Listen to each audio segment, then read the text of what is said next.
세계 최고의 영가 타너스님은 경고합니다. 백성이 굶주리고 논밭이 잠긴다. 한국은 동방의 예언을 밝히는 중심이 된다.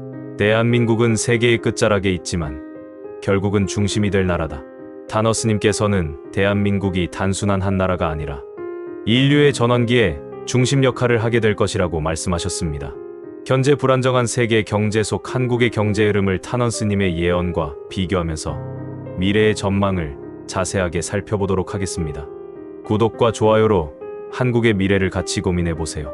타너스님께서는 생전에 백성이 굶주리고 논밭이 잠긴다는 말씀을 남기셨습니다. 현재 세계 경제는 불안정한 흐름 속에 놓여 있습니다. 미국과 유럽의 금리 정책 갈등, 지정학적 충돌, 중국 부동산 시장의 붕괴, 그리고 글로벌 공급망의 재편은 각국 경제에 거대한 충격을 주고 있습니다. 우리나라 역시 이러한 흐름에서 자유롭지 않습니다. 수출 부진과 투자 위축, 고금리로 인한 내수 침체가 동시에 진행되고 있으며 청년 실업과 자영업자의 폐업률도 빠르게 증가하고 있습니다. 타너스님의 예언 중 논밭이 잠긴다는 표현은 단순한 기후 재난을 넘어서 경제 구조 전반의 마비와 붕괴를 상징하는 것으로 해석됩니다. 기상이변과 식량 위기, 산업 기반의 흔들림까지 함께 포함된 말씀이며 이는 현재 전 세계적으로 진행 중인 환경 변화와 맞물려 있습니다. 최근 몇 년간 한국은 여름철에 기록적인 폭우와 겨울철에 이상 고온을 겪었습니다. 가뭄과 홍수는 반복되었고 농작물 수확량은 줄어들었으며 식량 수급에도 빨간불이 켜졌습니다. 에너지 자원 역시 외부 의존도가 높은 상황에서 원자재 가격의 급등은 서민 경제에 큰 타격을 주고 있습니다. 이러한 모든 흐름이 타너스님의 말씀과 겹쳐지며 그 예언이 단순한 상징이 아닌 실제적 경고처럼 느껴집니다. 타너스님께서는 물질적 풍요가 한계에 다다를 때 사람들의 정신도 함께 흔들릴 것이라고 말씀하셨습니다. 단순히 경제적인 고통을 견디라는 의미가 아니라 그 고통 속에서 정신의 본질을 되돌아보고 삶의 중심을 다시 세워야 한다는 뜻으로 해석할 수 있습니다. 또한 스님께서는 재물의 시대는 끝나고 도의의 시대가 열린다고도 하셨습니다. 이는 앞으로의 세상이 더 이상 돈과 권력만으로 유지되지 않을 것임을 말해줍니다. 인간의 가치와 도덕, 철학, 그리고 공존의 시기, 새로운 기준이 되는 시대가 다가오고 있다는 의미입니다. 실제로 최근 사회 전반에서는 물질적인 성공보다는 마음의 평화와 삶의 의미를 찾으려는 움직임이 커지고 있습니다. 명상, 정신건강, 공동체 생활, 미니멀리즘과 같은 흐름은 더 이상 일부 사람들만의 선택이 아니라 시대 전반의 흐름으로 자리 잡아가고 있습니다. 이는 타너스님께서 말씀하신 정신적 각성의 징후로 볼 수 있습니다. 2025년은 단순한 경제 위기의 해가 아닐지도 모릅니다. 그보다는 물질 중심의 문명이 마무리되고 새로운 시대의 문이 열리는 전환점일 수 있습니다. 타너스님의 말씀처럼 우리가 맞이한 위기 속에는 다음 세대를 위한 메시지와 준비의 시간이 함께 담겨 있는지도 모르겠습니다. 스님은 특히 부라는 개념에 대해 단순한 소유가 아닌 나눔과 순환이라는 맥락에서 해석하셨습니다. 그는 쌓인 물은 썩고 흐르는 물은 맑다는 말씀을 자주 하셨습니다. 이 말은 부의 편중과 축적이 아니라 공동체 안에서의 조화로운 순환이 건강한 경제의 기반이 된다는 뜻으로 받아들여집니다. 타너스님의 경제 예언은 결국 가치의 전환을 강조하고 있습니다. 그분은 지속 가능성, 공존, 절제, 균형이라는 개념을 경제의 본질로 보셨습니다. 지금 우리가 직면한 문제들은 단순히 경기 순환의 일시적인 결과가 아니라 그동안 우리가 쌓아온 경제 철학의 총체적인 반영이라 할 수 있습니다. 그는 한국이 결국 이 위기를 통과할 것이며 그 과정에서 새로운 경제 모델을 만들어낼 것이라고도 하셨습니다. 물질 중심의 구조를 넘어서 정신적, 공동체적 가치가 중심이 되는 조화로운 경제가 한국에서 시작될 것이라는 견해였습니다. 오늘날 ESG, 윤리적 소비, 사회적 기업과 같은 흐름은 그분이 강조하셨던 방향성과 맞닿아 있습니다. 이러한 변화는 아직 미약하지만 한국 사회 곳곳에서 새로운 시도가 시작되고 있다는 점은 희망적인 신호이기도 합니다. 타너스님의 예언은 한국이 겪을 경제 위기를 숨기지 않으셨습니다. 그러나 동시에 그 위기 속에서 길을 찾고 새로운 가능성을 발견할 수 있는 정신적 기반이 한국 사회 안에 이미 존재한다고 보셨습니다. 그것이 바로 스님께서 이 땅을 새로운 문명의 시작점이라고 말씀하신 이유이기도 합니다. 이제는 단순한 성장보다는 지속 가능한 삶, 더불어 사는 경제, 그리고 사람의 가치를 중심에 두는 경제 구조로 전환해야 할 때입니다. 그것이 타너스님께서 말씀하신 경제의 각성이며 한국이 세계에 보여줄 수 있는 가장 강력한 메시지입니다. 타너스님께서는 한국의 미래에 대해 예언하시면서 반드시 등장하게 될 존재에 대해 언급하신 바 있습니다. 그분은 머리에 흰 천을 두른 자가 진리를 밝히리라는 상징적인 표현을 남기셨습니다. 이 말씀은 많은 사람들에게 깊은 여운을 남겼으며 한국 사회가 겪게 될 전환의 순간 그 중심에 서게 될 인물에 대한 암시로 받아들여지고 있습니다. 스님께서 말한 큰 스승은 단순히 특정 종교 지도자나 정치 지도자를 의미하지 않습니다. 그는 지위나 권위로 세상을 이끄는 인물이 아니라 진정한 깨달음과 통찰을 통해 시대를 밝히는 인물로 보아야 합니다.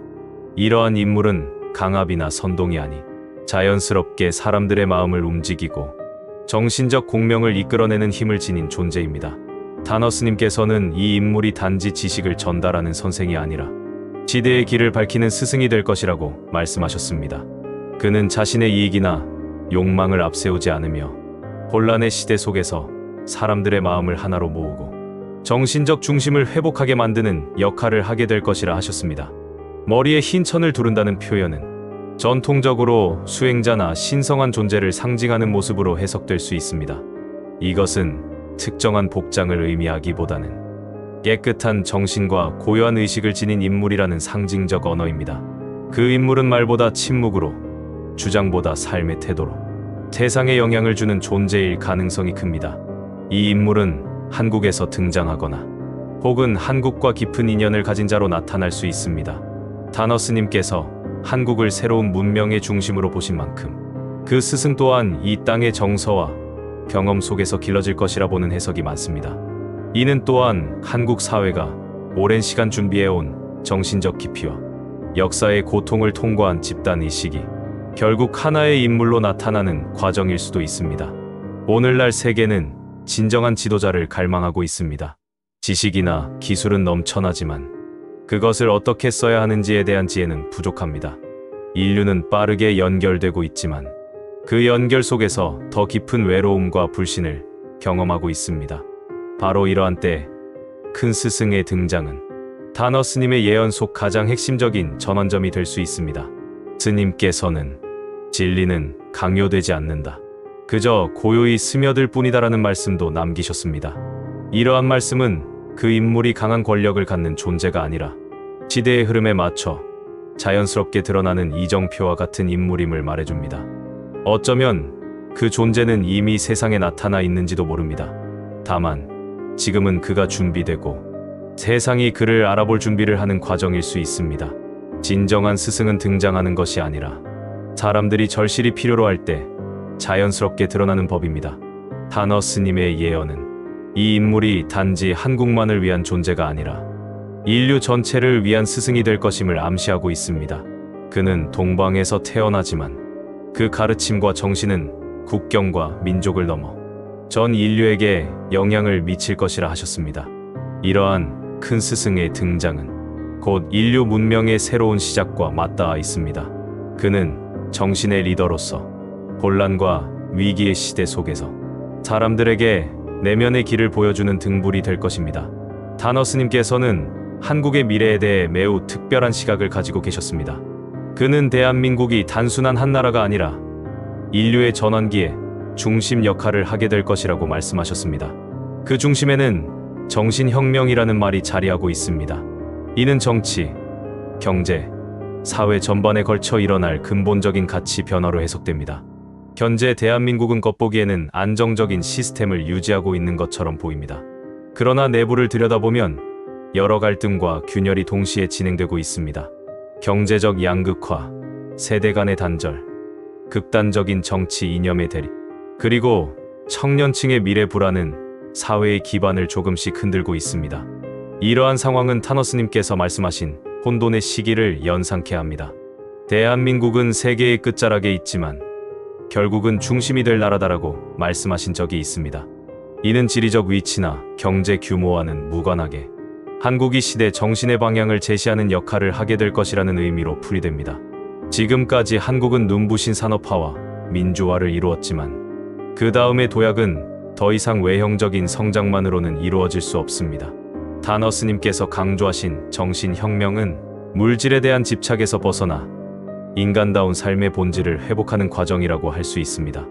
이는 교육, 문화, 정치, 종교 등 모든 영역에서 근본적인 성찰과 전환이 필요한 시점임을 말해주고 있습니다. 대한민국은 지금 그 기로에 서 있습니다. 기술과 자본의 힘으로는 분명 세계적인 영향력을 발휘하고 있지만 그 안에 담긴 정신적 가치와 철학은 아직 충분히 정립되지 않았습니다. 인공지능, 초연결 사회, 디지털 혁신이 빠르게 진행되는 가운데 사람들은 점점 더 방향을 잃고 깊은 공허 속으로 빠져들고 있습니다. 타너스님께서는 이러한 상황을 예견한 듯 속도에 매몰된 자는 중심을 잃는다고 말씀하셨습니다.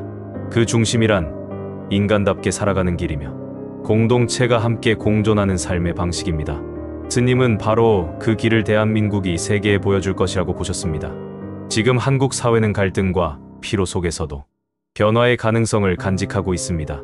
자발적인 시민운동, 지역 공동체의 부활, 세대 간의 공감 시도, 그리고 환경과 생명에 대한 관심은 새로운 시대를 여는 씨앗과도 같습니다. 이 모든 흐름은 타너스님께서 예언하신 정신 중심 국가로의 전환을 향한 준비 과정일 수 있습니다.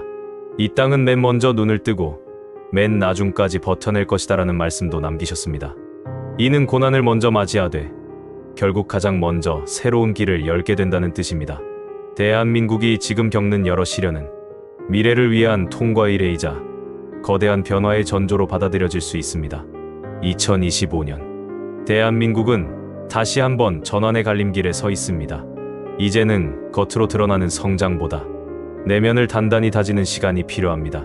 정신의 혁명은 소리 없이 다가오며 그 조용한 변화가 세상을 바꾸는 진짜 힘이 될 것입니다. 오늘 우리가 마주한 타너스님의 예언, 그 속에서 당신은 어떤 메시지를 느끼셨나요? 이 영상이 당신에게 단 하나의 질문이라도 던졌다면 그것이 바로 타너스님의 뜻이었을지 모릅니다. 지금 댓글로 당신의 생각을 나누어 주세요.